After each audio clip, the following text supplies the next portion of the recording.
Gig Gab, episode 461 for Monday, December 23rd, National Christmas Movie Marathon Day, and also Festivus 2024.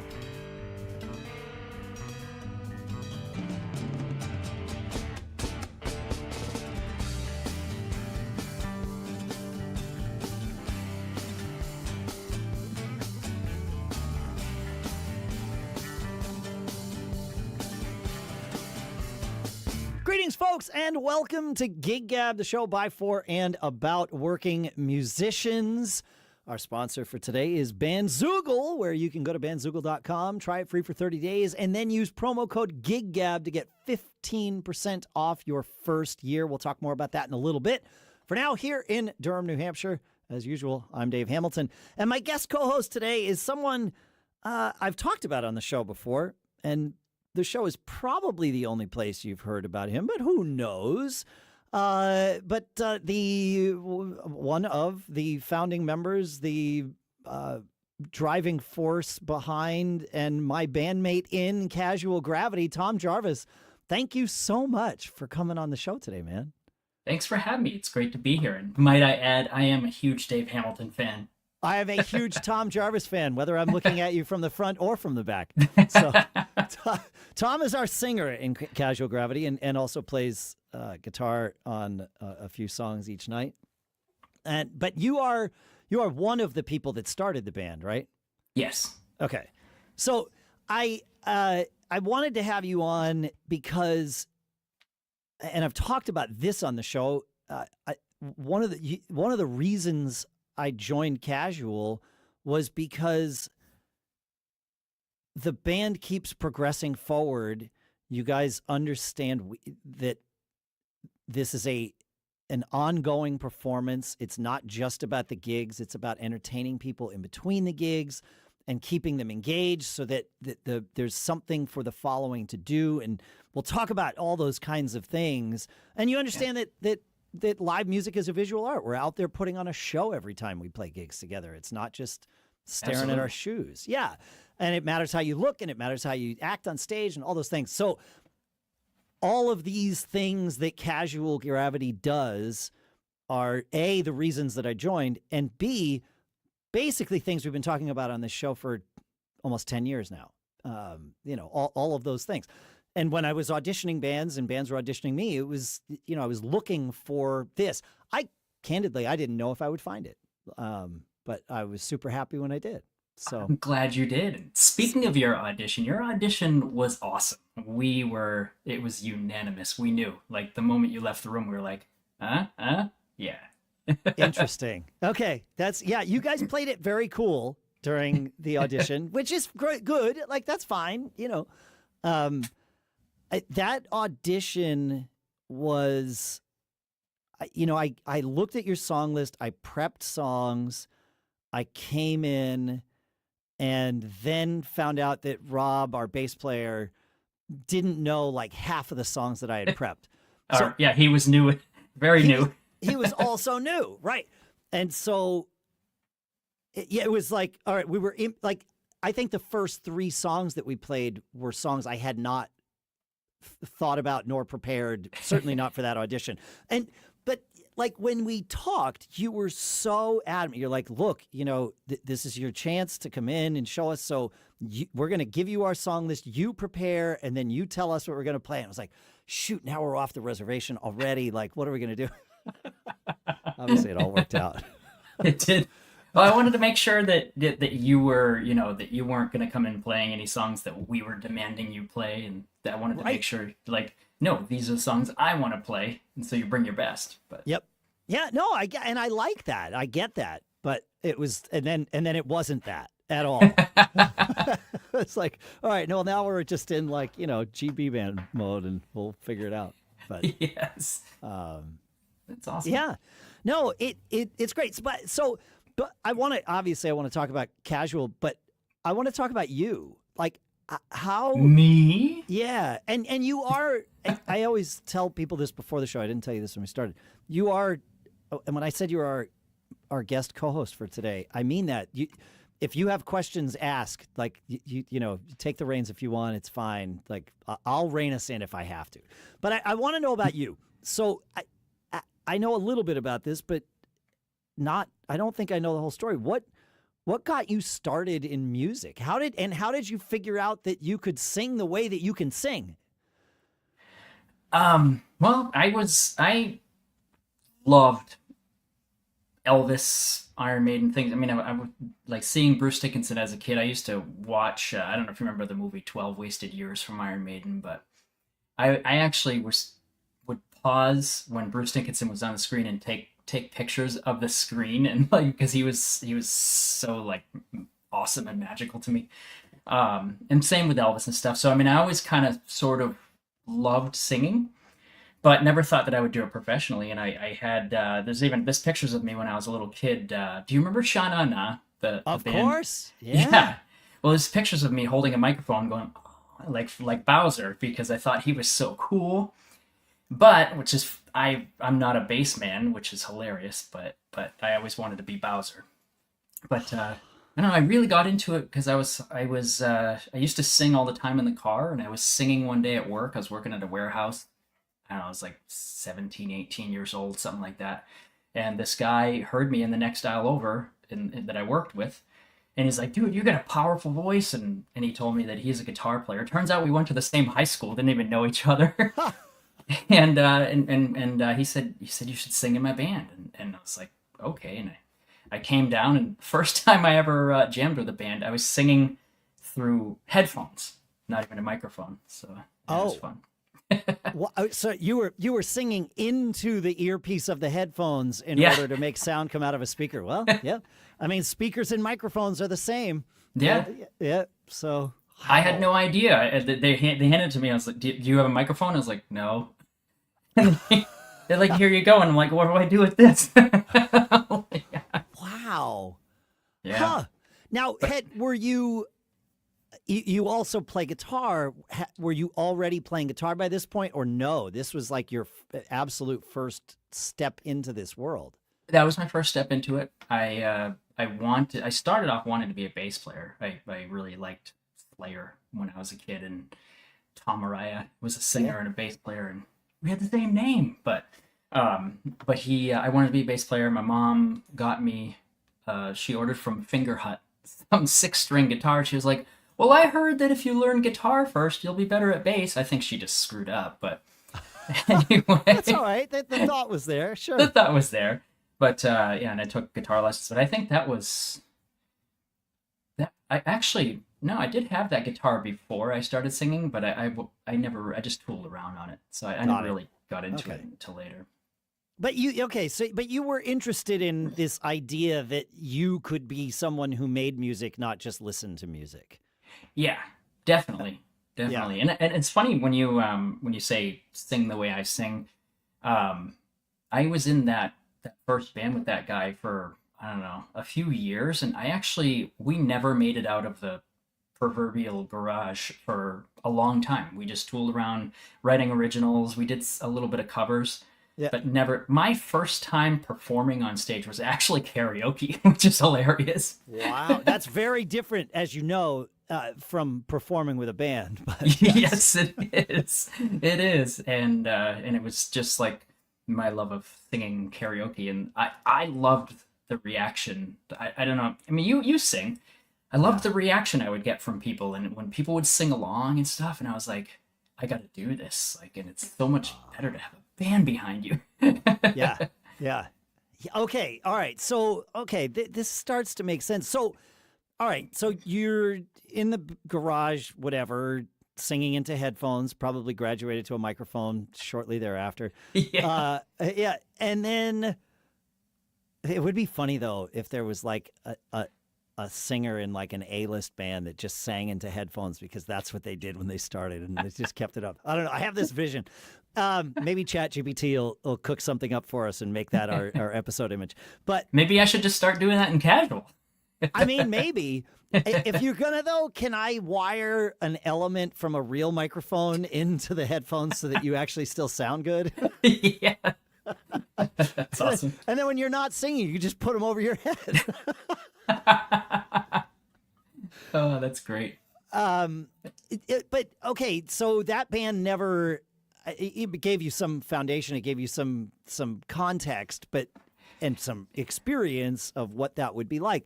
But then, like, did you find another band to join?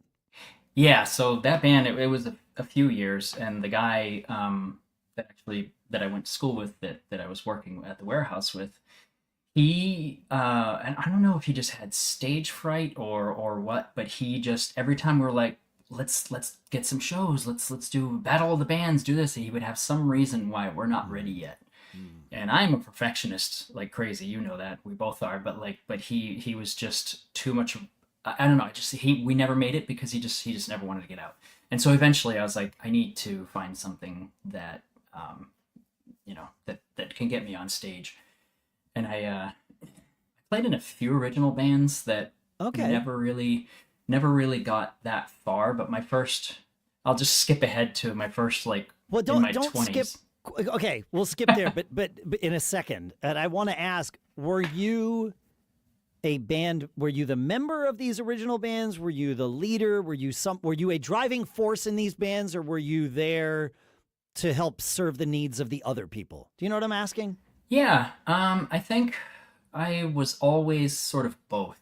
I was never the sort of driving force, and I can tell you why I became a driving force if you want. But yes. Stories are good.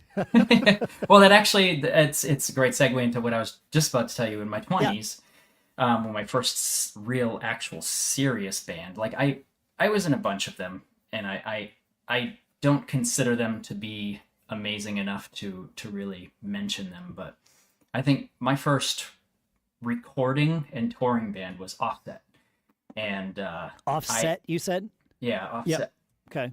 And I joined this band. Their singer, they had already recorded a CD with him, and then he left for some reason, and they still had these masters, and they were like, once I auditioned and joined the band, they were like, well, we want you to write your own stuff over what we've already recorded, because they didn't want to have to start from scratch again. They wanted to put it on another disc. So I did that, and they loved what I did. And the first singer was very much a screamer, and we did that. So where the hell was I going with this? Well, you were telling a story about why you yes, that's right. You might tell a story about why you became a driving force in the bands that you're in. Yes, thank you for bringing me back on track. It's okay. Every now and then I can help out. Well, I got lost talking about Offset, but anyway, so I was in that band. But the thing was that there were two brothers in the band, and they were the driving force. They were the Eddie and Alex Van Halen, Sure. Okay. of that band. It was the guitarist and the drummer, and great guys. And actually, the drummer that we were sharing our practice space with, Dave, he was the drummer for that band. Ah, okay. Yeah. Great guys, but they were the driving force, so I never really felt like I had a whole lot of say. They just basically kind of told me this is what you do, and they were, they were pretty critical, and because I was pretty green at the time, and they were Sure. pretty critical about a lot of things, and they were like, oh no, I hate it when you say something else there, and like they picked everything apart, my hairstyle, like everything. And so it was really that experience that told me, like, every band I was in after that, I was like, I'm going to not stand up for myself, but I'm going to advocate, for what I want to do. Yeah. Yeah. So that's why I'm a little bit more type A and being like, hey guys, now. Well, I mean, I've always said every band needs someone to be that, that organizer, that taskmaster, if you will. And I that term can sound negative. It's absolutely not. Bands fall apart when there isn't someone driving things forward. It's tough though. Have you ever been that guy in a band before? Briefly. But in general, I try not to be, and it's a very intentional thing because Dave Bang Drum, right? Everything else I do in my life, I am like the boss. I'm patently unemployable. I can't work for other people. Other people love having me work for them. That's not the problem. It's a me thing. And so music, it's like, well, I got to a point, and this is going to sound egotistical, and maybe it is, but I'll say it anyway. I got to a point where it was like, I have spent enough time practicing and learning how to play the drums that my skills are in demand enough that I can go and play in a band where someone else is that driving force and serve that force. I mean, and that's a double-edged sword too, because just because I'm choosing not to be the driving force doesn't mean that all my own instincts go away. So it rarely is that I am like quiet forever and all those things. And you've already seen it. Like, I have opinions, and I'm trying desperately not. I told you when I came into this band, I said to myself, and then eventually I told them, I said, look, I'm going to spend 6 months in this band before I start suggesting like songs that we do or different things that we do or different ideas. Because I remember you saying that. This band it's a good thing. Like, I've joined a good thing. I don't know enough about this thing to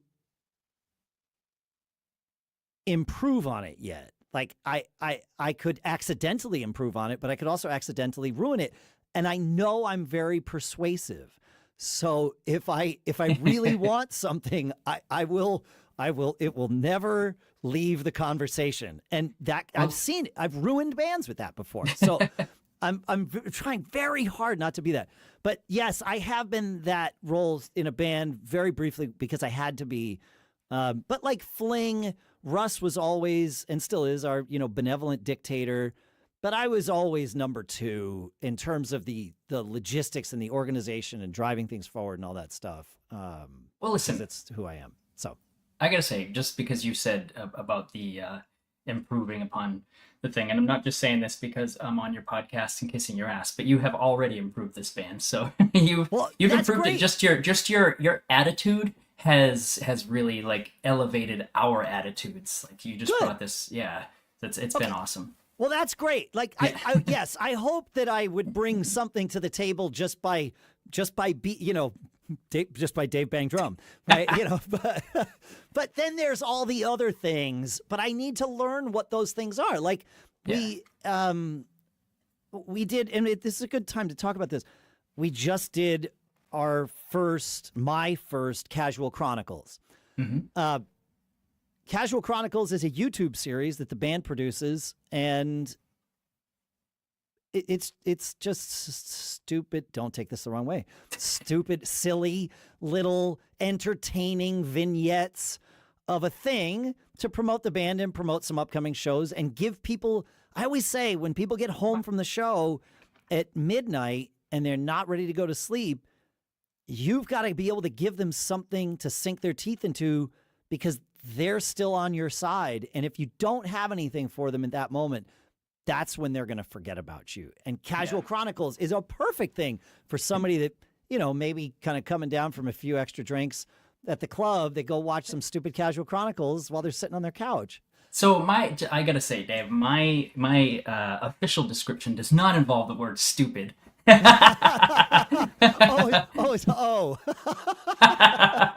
No, they're not. I mean, they're not stupid, but they're silly. Like, they're short episodic comedy videos where there it is.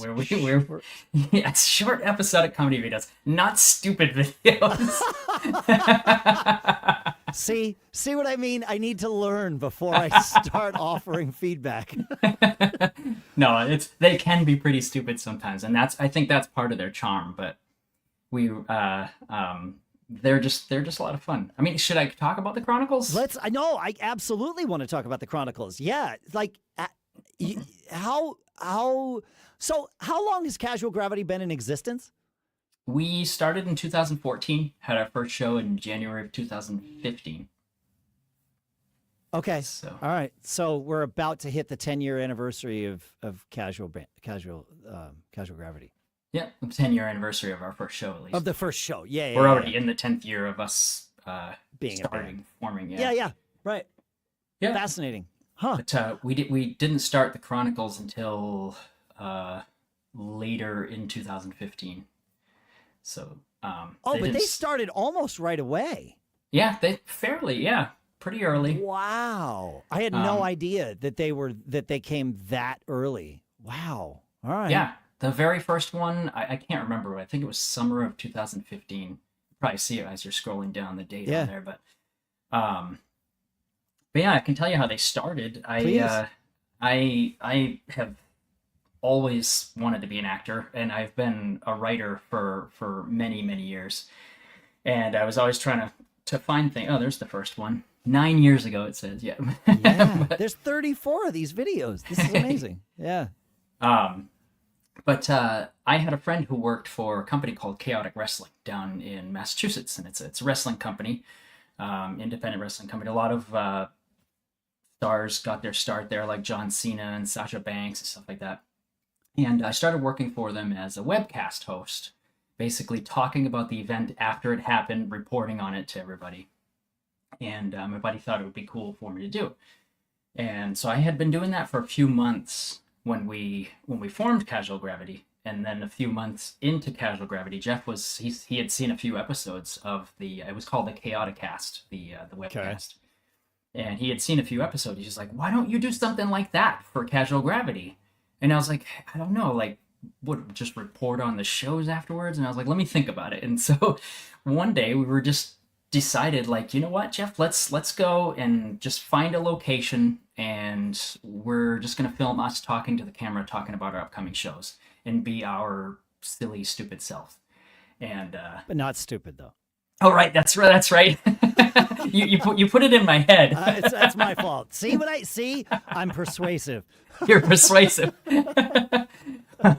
So we stopped off. It's funny if people don't know this, but that very first episode of us just sitting talking to the camera, we were actually in a graveyard. It was just, we were driving. We were on our way. I think we were on our way to Sky Zone or something to do some indoor skydiving. Yeah. We're like, oh, let's just stop here. This looks like a nice, because it had this woods, and for some reason, I don't know why we filmed it in a graveyard, but we were talking to the camera, and it was like less than 2 minutes long. And then after that, I told Jeff, I'm like, I think that we could actually put up a fourth wall, which we do sometimes break, but of course, put the fourth wall up and just start to do these sort of almost Seinfeld-y, Friends-ish, but shorter little episodes. And so I was like, I just want to see if I can do it. And so the first one, our second episode, the first one was called Casual PSA, because it was just us talking. And the second one was, Jeff and I were sitting on a couch, and Jeff and I are very much comic book nerds. And Jeff, we were talking. Jeff is our guitar player in the band, just so everybody knows. No, it's okay. Sorry, I should mention that. Okay. Yeah, it's fine. Yeah. So Jeff is the other founder of the band, by the way. There were three of us, and our old bass player is no longer in the band. So it was us sitting on the couch talking about who would win in a fight between Daredevil and Deadpool. And then all of a sudden, we're like, oh, we've got these upcoming shows. So we start talking about the shows. And then we're like, but what are we going to wear? And it was a perfect opportunity to start talking about how we had just released Casual Gravity t-shirts. And so we started going through all the different colors we had and stuff. So it was a way to incorporate our shows. And that's why I say it's, short episodic comedy videos where we promote our upcoming shows in an organic way. And we entertain people off the stage as well as on the stage. That's my sort of official description of it. But that's it. Like, and it was clear to me out of the gate that this was intentionally something to do exactly what you said, to entertain when we're off the stage. Yep. And it's just that, we organically promote the shows. There's always a section or a segment of the episode where we do talk about our upcoming shows, but we try to do it in a silly sort of organic way. So we're not like saying, hey, come to our show. We're just like, we're excited for these shows, Yeah. So, Yep. But it's gotten much sillier and much more ambitious lately. We're in our 5th season now. Your first episode with us was season 5, episode 1. Yep. Yep. And we've had a lot of crazy adventures. It's so much fun. We've had a trilogy. We have an arch nemesis. We've got all kinds of stuff. We have a mascot. It's true. Yes. No, it's fascinating to me. Like when we went to do this, folks, like several days before, Tom emails out. He's like, "Look, this is not for mass consumption, but he said you must sign an NDA in order to receive this." And it was the script for it, and you wrote lines for us, and there was a whole thing. And then, of course, day of shooting, you had a work list and a clipboard, and like this was a real production. It wasn't just a joke. It was fun. The resulting material was fun. Most of the filming of it was fun, but it certainly wasn't just like, we'll just find 5 minutes to go and record this. This was a full day of things, and you had sort of spec'd it all out and done everything. The one thing that I'm shocked at, and I keep meaning to bring this up, is, you said it's like Seinfeld or like Friends or whatever. There we were in a stairwell all freaking day carting things up, and no one ever shouted the word pivot. Not once did anyone say pivot. Missed opportunity. I can't. It boggles my mind that never ever once came up. But that's how it is. I guess it just goes to show you personally. I think I've only seen maybe 3 episodes of Friends. I've never. So as the writer of it, I probably didn't even think of it. But as you said, I'm like, oh yeah, I do know that. Yeah, right. We all know that. Oh yeah. I mean, yeah. But anyway. I hope the filming wasn't too annoying. So we were talking about the taskmaster thing, and that's why I asked you, if you've ever been in that role before, because I think obviously, if you haven't mentioned it, people could probably figure it out from our conversation that I am pretty much a taskmaster in Casual Gravity. But I was asking you if you've done it before, because it's not always easy and it's not always fun, because you feel like an asshole sometimes, but like someone has to take control. Yeah. No, it sucks being the taskmaster. That's part of why I chose the path I did. Well, because I want music to be I want the things that I do with music to be fun. I want them to be enjoyable. Now, that doesn't mean that I don't want it to sound good or be a good performance. Like I want that's part of what makes it fun for me. The taskmastering of it, I just do so much of that. We do sales all the time. We're doing production all the time. And so it's like, if I can be fortunate enough to not be the person in the band responsible for doing all of that, that's amazing to me. And I'm very aware of the privilege that I get to have when I do that. And so I try to be really respectful of it. And when you are taskmastering us, it's like, I know why. I would, if I were in the same position, I would do the same thing. I would do it worse. I would get frustrated faster and probably piss everybody off. And so there's lots of reasons why I don't want to be the taskmaster. But Dave throws drum at my head. Dave throw drum. Yeah, exactly. Yeah. But no, I get it. And it's funny. And maybe this is a good thing. It's almost become shtick now, and I've only been in the band for 3 months, 4 months or something. Every time we're going to do something, you start by saying, "Look, I'm sorry if I sound bossy, blah blah blah blah blah." And it's like, yeah, we know. It's like we signed up for this. It's tough because I am ultimately a people pleaser. I am such a people pleaser. So when I have to boss people around, I feel like, oh my God, they're gonna hate me. So it's a pain. All right, folks, let's talk about your band's website. If it looks like it was designed during your first garage jam, well, it's time for an upgrade. Enter our sponsor, Bandzoogle. As you know, we used it with my band Fling for years, and it's so flexible that we turned our simple single band site into Fling Rocks Records, a multi-band masterpiece, all with Bandzoogle. Yes, Bandzoogle can handle that level of awesome. Want to sell merch, music, or tickets? Done. Need an EPK that makes you look like you're headlining stadiums, even if it's just the local brewery? Bandzoogle's got you. Their tools are as customizable as your set list, and their support team, they're like the guitar techs of web design, and they're there for you 7 days a week. Plans start at just $8.29 a month, including hosting and a custom domain name. That's less than what you'll spend on coffee after a late gig. If you're serious about always being performing, it's time your website performs too. Head to bandzoogle.com to try it free for 30 days and make sure you use promo code giggabpod, all one word, GIGGABPOD, for 15% off your first year. That's bandzoogle.com, promo code giggabpod. Step up your online game and keep the music playing. And our thanks to Bandzoogle for sponsoring this episode.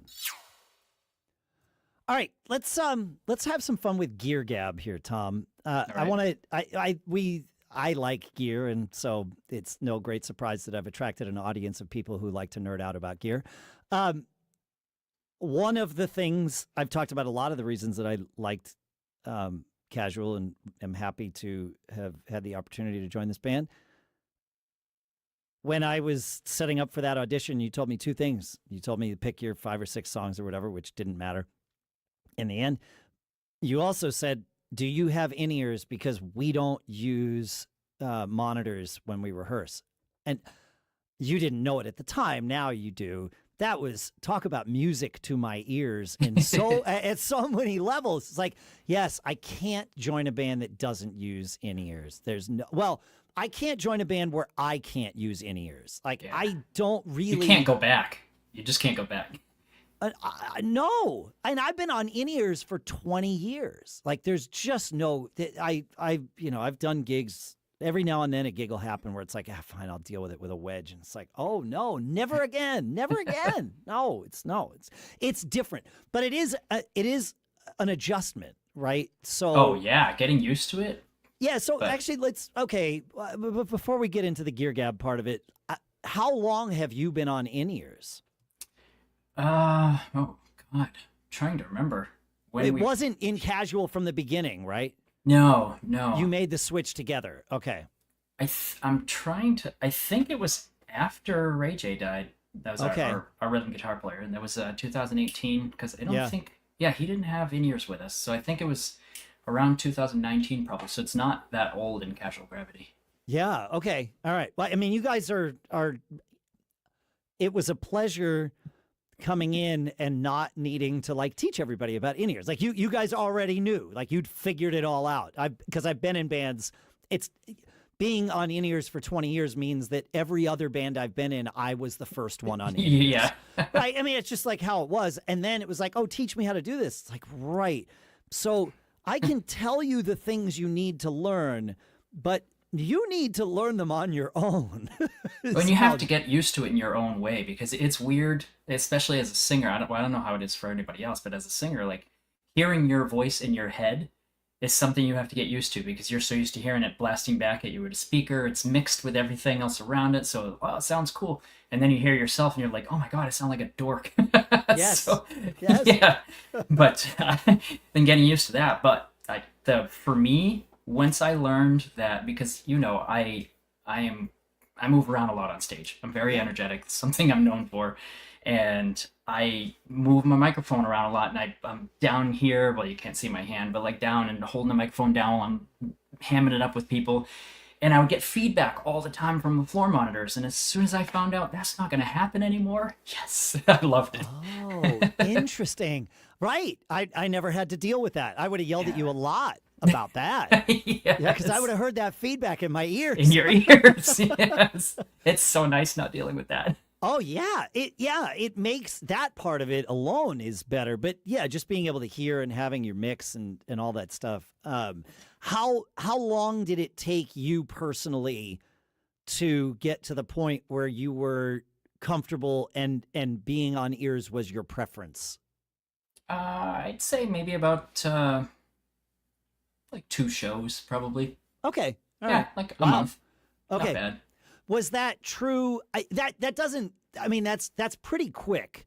to get adjusted and all of that. But as you said, you're a singer, and like how did the other guys do? How did Jeff do, our guitar player? I know Jeff he gets the ear fatigue. I get that too. Like it starts to hurt after a while, and you've got the nice molded ones. I need to get those next, but we don't have those. And he would get a lot of the ear fatigue, and I know he still. I think sometimes he'll just have one out for some reason, and I'm not sure why. Yep. I do that sometimes too. If my ears mix isn't perfect, I will take one out and kind of just, hear. But that's not always better. I remember one theater gig I was doing where my ears mix sucked.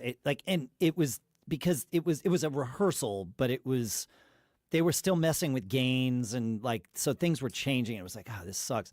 And so we're playing, and the band wasn't even on stage. This was a theater pit gig or whatever. And I pulled my ear out, and it was like, oh my gosh, no, that's a terrible idea. The only thing I could hear was drums. Like suddenly everything else went away. It's like, oh, no. Bad.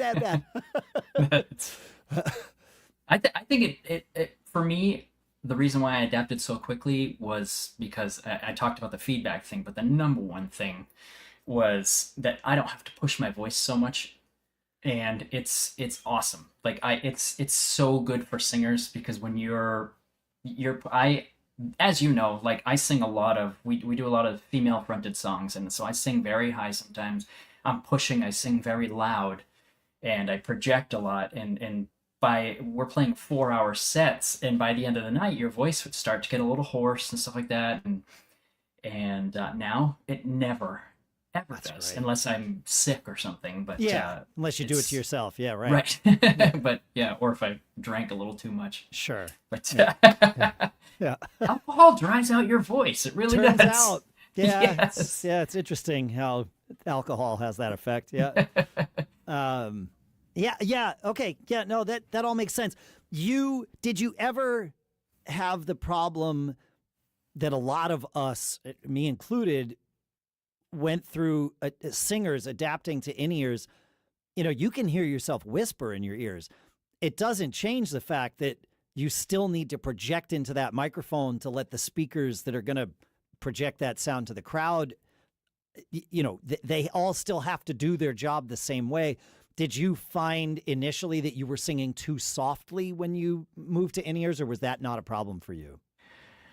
I don't think it's really a problem. Okay. Like I said, when I sing, I project. Like you project anyway. Yeah. I'm very soft-spoken when I talk normally, but when I'm on stage or when I'm singing, or even when I talk to the audience, I'm like, sing, So you do that. Well, I had to learn to project as a singer, because as a singing drummer, especially singing harmonies, where that's mixed even lower, usually in stage wedges, if I even had stage wedges. Like often I had to hear my vocal coming out of the downstage monitor, and it turns out there was an entire drum set between me and that monitor. So I had to really learn to project and almost just hear myself in my head. But when I moved to in-ears, the first few gigs, I was singing way too softly, and the guys in the band are like, "We don't hear you." And it's like, "What do you mean? Like, I'm so loud." And it's like, well, maybe turn yourself down in your ears. And it's like, oh, that's a good idea, So, yeah, just learning that, okay, yeah, like all the other equipment still works the same way, even though I can hear better. So, that makes sense. And it happens to a lot of people. Yeah, I've seen it with folks, and it's like, nope, you gotta sing, buddy. Like, keep going. Yeah. Come to think of it, I think so, because of the fact that I project now, it reminds me, because I had to think, like, I don't really remember the first, when I was starting to use it very much. And it was actually a lot more recent than you, but since you've been doing it for 20 years. But I think my issue was sort of the opposite. Because I project and I sing so loud, I would give myself, like, I would hurt my ears, so I would have to turn it down. So that was one issue that I do remember from like, I had to learn how to balance that out. Yep. And I think I talked about it on the show. After each of our first two gigs, I noticed I had ringing in my ears after the show, and it was like, what is going on? Like, this hasn't happened. This doesn't happen to me. Like, what's going on? Is that because of me? Well, sort of. In part, it was, we play uh, our shows just string songs together, right? So there's no break in terms of that. And then also, most of our songs have like pretty crunchy guitar as a very driving force and the only chordal instrument. So I have that fairly present in my ears so that I can hear not just what Jeff's playing, but also the chords for the harmonies and things like that. And then you also have a very powerful voice in a higher register most of the time. And it turns out your voice and the guitar, it like have a real peak in that 2K range. And so I just started thinking about it. And of course I employed ChatGPT to kind of help me. Like, could you give me some ideas about why this might be happening? This doesn't normally happen. And it said, it was like, well, try pulling like, 3 decibels out at about, the 2K range and see if that helps. And bam, that was it. That's awesome. Yeah. So now I pull that out of the monitors and I obviously I still hear, but as soon as I did it, it was like, oh yeah, this is such a better sound. It's a smoother mix. And probably the person doing front of house is doing the same thing, right? Because you want to get a nice blend. I just wasn't thinking about blend. I was thinking about how am I going to remember these 40 songs that we're about to play. I was in panic mode, You did that for me too, actually, so I appreciate that. Remember, I did. You took it the 20, yeah. Yeah, we just dropped that out a little bit, and it really worked. All right, so now that we're getting nerdy, this is perfect. Which in-ears do you use? You use a wireless belt pack. What system is that you guys use? I know you all use the same thing, and it's a lovely thing that I've never had to touch it. Like I don't have to, I don't know anything about it. There's somebody else in the band that's nerdy about that thing, and I love that. But tell me what you use. So all the other three of us all use Shure PSM 300s. Okay. And the funny thing is that all three of us probably don't know what the hell they do. Really, we just use them. You're actually the guy who knows that stuff. So it was our old bass player Kenny. He was the one who set all that stuff up for us. Got it. I am admittedly not a very techie guy. I am with gaming and things like that. But that's ours right there. Yeah. Sure. Okay. PSM 300. And are you using the earbuds that came with them? So you just bought the pack and that's basically it? Or I did use those, the SE215s, for quite a while. Now I still use SE215s, but I just bought black ones because I like how they look better. Sure. Yeah, Black's cool. But anyway, I want to get those. I really need to get those. What's the company? Ultimate Ear. I want to get. So there's many companies out there. We've talked about all of them here on the show. We've probably interviewed people from 80% of them, and they all. Here's the reality of it: they all buy their parts from like the drivers. Well, they're not drivers; they're balanced armatures. They buy their armatures from the same two vendors, right? So it's all about. It's almost becoming a commodity. Right, in ears. So it's what are you doing to make things better? And some companies like Ultimate Ears, their service department is amazing. They turn things around super fast, and they have a flat rate repair where you can. And it's. I think it used to be $100. It might be $150 now. But you send your ears in, they'll clean them for you, and they'll replace any and everything that is either broken or about to break. So if you need a new connector, you need new drivers in both ears, one ear, doesn't matter, whatever. They just refurb them and ship them back to you, and it's flat rate, and they do it really quickly. So that's Ultimate Ears. To me, that's the differentiator for them. And the cool cable that they have is a whole new thing. It doesn't fall off. It's great. Other companies have different things that differentiate them, but it's about, well, where are they setting their crossovers but because it's all basically the same guts. Future Sonics is a little different because Marty Garcia doesn't believe in armatures, so he uses drivers. And even when I'm saying drivers, he's going to write me and correct me and say, well, Dave, technically. And then I say, Marty, come on the show and tell people. He's like, well, maybe someday. Great, Marty. But he'll call me out of the blue, and I'll have like 90 minutes on the phone with him. So, but I have been on a hunt for a very long time to find in-ear custom fit in-ear monitors that are affordable and still deliver quality. And a year ago, I found that company, and it's a company called All Clear. And That's right. yeah, and we had them on the show, and it's actually, I've got All Clears in my ears here.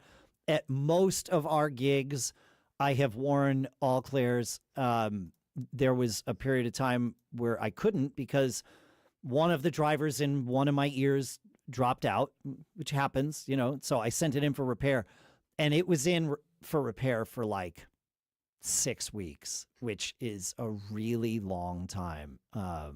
So, you know, those were the I wear the Spires, the All Clear Spires when I'm on stage.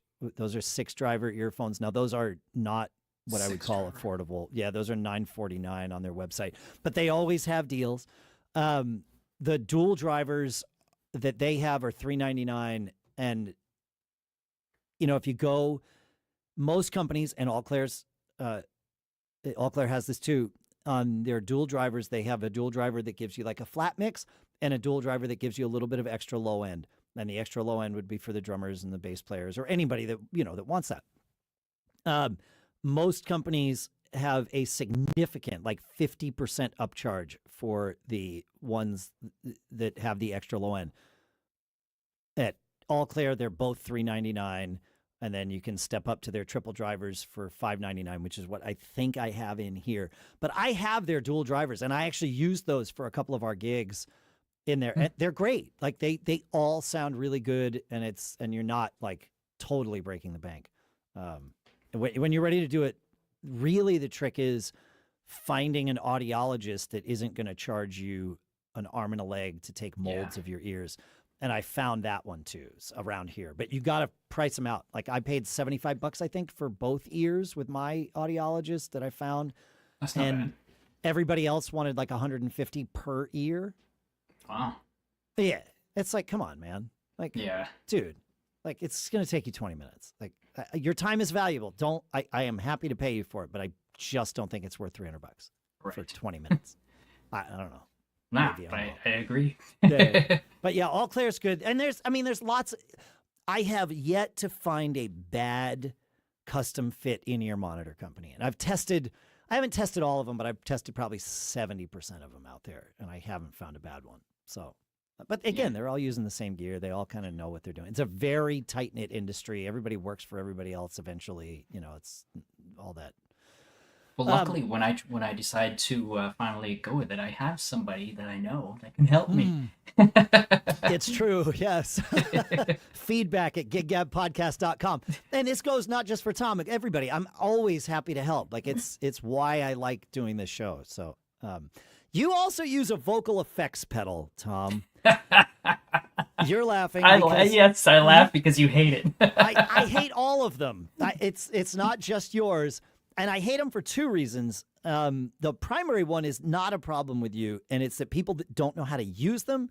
And I haven't done it a lot lately, but there was a period of time where I was doing sound, like, you know, front of house sound for people a lot.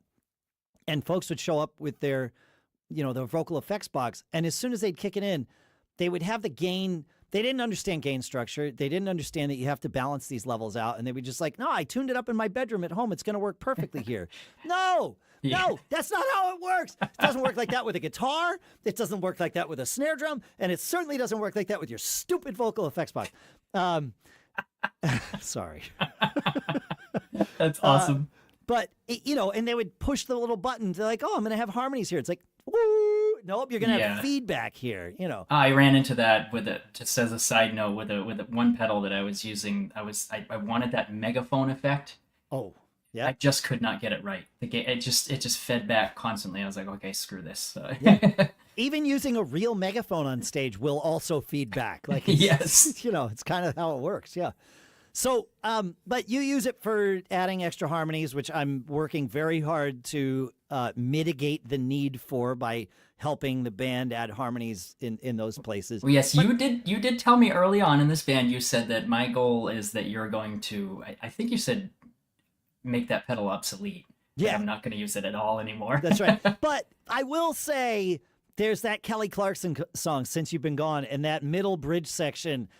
The Wiki Wacky box does sound good there. It does. Yeah. Well, because that was the purpose. So I'll tell you why I use it. Oh, you probably want to know what it is, right? Which box is it? Yeah, let's talk. Just tell me which box it is, and then we can go on. Yeah. Yeah. So it's a TC-Helicon VoiceTone. Yeah. Okay. It's a D1, so it's the green one, and it's a doubler and a detuning pedal. Okay. The TC-Helicon, they came out with those VoiceTone pedals, so each pedal has one effect instead of having this big board with all different effects. So you can isolate them. And I had a few of them. Yeah, that's mine. It. Okay. I had the purple one, which is the harmonizer, all different ones. Okay. But I got rid of all of them except for this one. But yeah, I had pretty much all of those at one point. Yeah. I'm pointing at it. No, you can't see me pointing at it anyway. It's okay. It's but I can feel you pointing at it. You can feel me pointing at it. I got it because in the old days in Casual Gravity, we didn't really have a whole lot of backing vocals. Ray J, who was our rhythm guitar player, he would sing most of the backing vocals. And then our bass player, Mark, who I founded the band with, Robichard, he would sing some of the gang vocals and things like that. Yep. But we didn't have a whole lot, and Jeff didn't really sing a whole lot back then.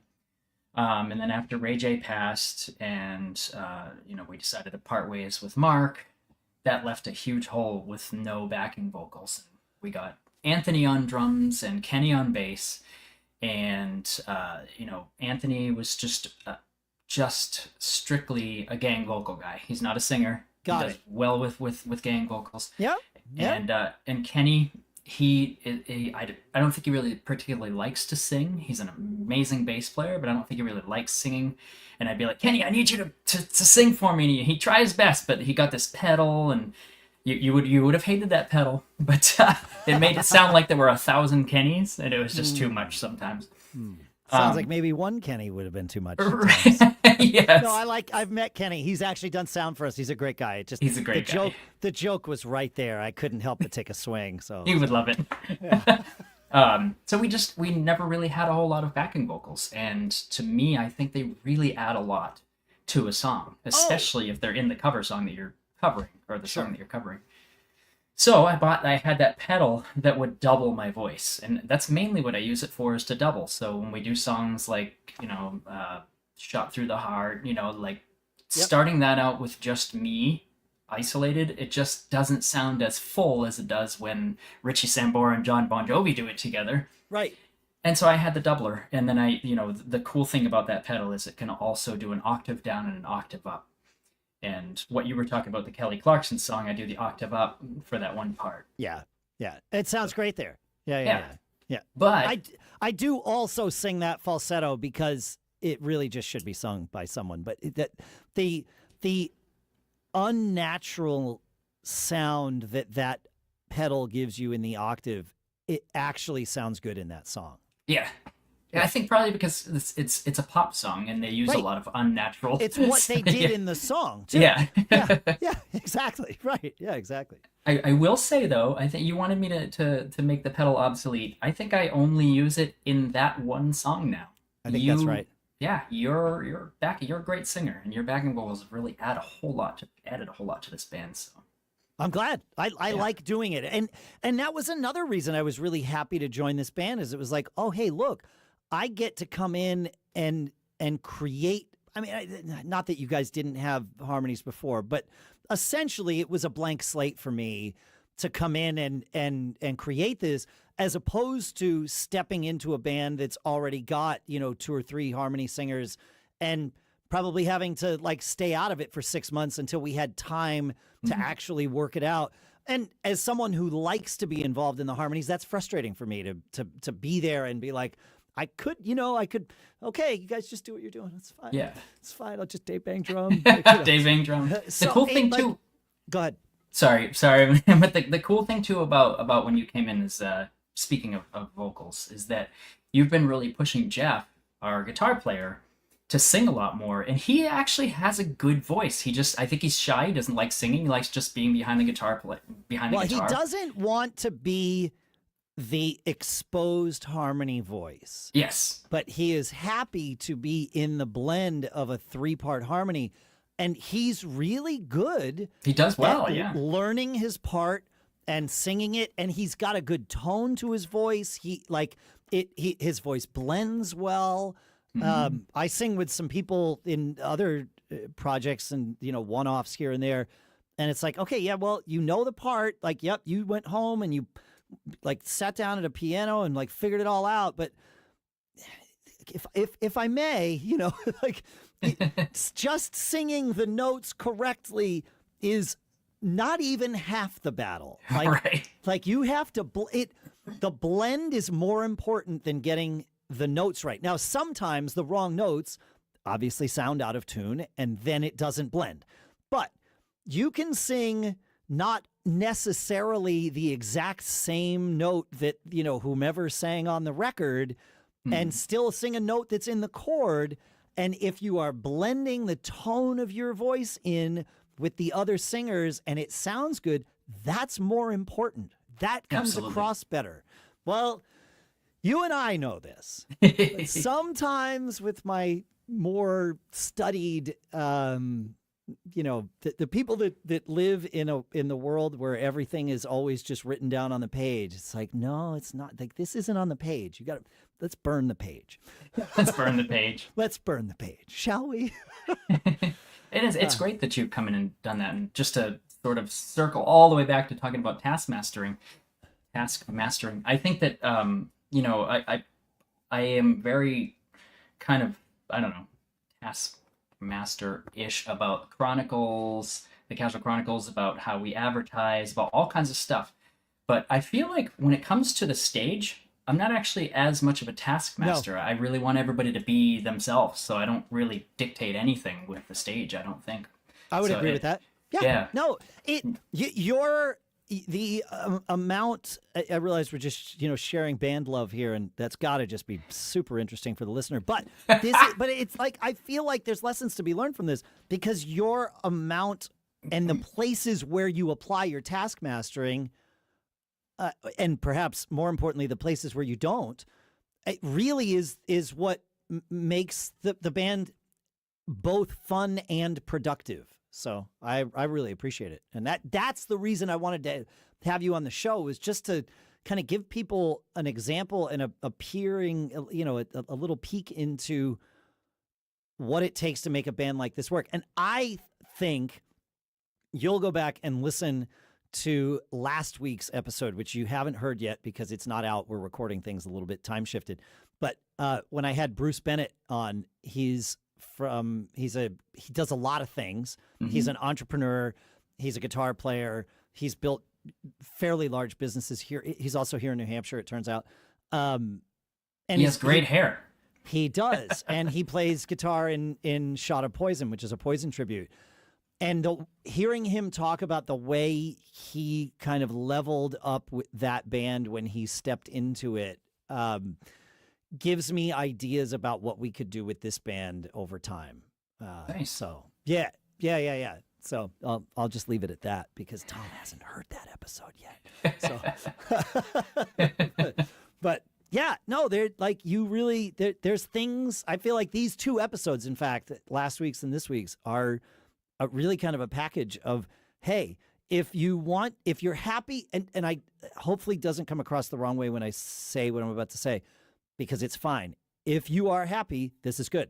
If you are happy playing in a band that just goes and like plays for, $100 a man here or there and gets some beer money, and that is the way you ply your craft, and you enjoy that, great. Keep doing that for yourself. Mm-hmm. But if you are waiting for someone to come and invite you to start making more money at your gigs, let me know when that happens and how, because I've never experienced it. The only way it happens is when you make it happen for yourselves. No one invites you to this club. You choose to join it. Yes. And there's different levels of the club. There's, I feel like we're in between the garage band and what Shot of Poison is doing, right? Or a band like Bob Vose's Fortune, right? Band. I know, and it's not Bob's band, but I had to say his name to remember the name of his band. But a band like Fortune here in New Hampshire, same kind of thing. Like they're a level up from us in terms of where they're playing and how they're playing. And it's because they made it happen for themselves. No one invited them to level up. Yeah. Yeah. But I think you have to hold yourself to as high a standard as you can stand, if that makes sense. Ooh. Oh, I like that. Yeah. Oh yeah. Yeah. Jeff and I have always, and I know, we've some other musicians have thought of us as snobby before because we hold ourselves to a higher standard, and we're very much like, oh well, we don't want to play that place because there's not enough room for me to move around, or there's this there, this, we have these, I don't know. I think we've just been seen sometimes as a little snobby, but I think it kind of comes with the territory, with knowing exactly what you want. Yes, that's it. Yeah. Yeah. And I've never seen anything out of any of the three of you. I'm certainly a jackass, but the three of you, I'm an egotistical jackass. I can be elitist at times and all those things. I try not to be, but I've never seen that from any of the three of you. Holding yourself to a standard and saying, I don't want to play that club, that's not snobby. It's just that's not the right club for our band and the way we work. It's a business. So you gotta, it makes sense to me. Yeah. Yeah. I agree. Yeah. Yep. Tom, thank you for spending the last hour or so here. And thanks for inviting me into Casual Gravity, too. It's been a blast. And I look forward to many years together. So I'm happy to not only be on your podcast, but have you in our band. Yep. And as you know, we've had very long conversations on the phone, but I feel like I could talk to you all day. So we do it same time next week. That's right. That's right. I do want to talk more about the Taylor Swift, the all-male Taylor Swift tribute band. Yes. that we need to do, because and people listening have heard me tell that story if they've heard the episodes, but where Taylor that's Swift. actually why we met, was because you were advertising, looking for a drummer for that, and then we stumbled into this conversation. Where would you like people to find and follow you if they would like to, Tom? You can find us on casualgravity.com, also on facebook.com/casualgravity.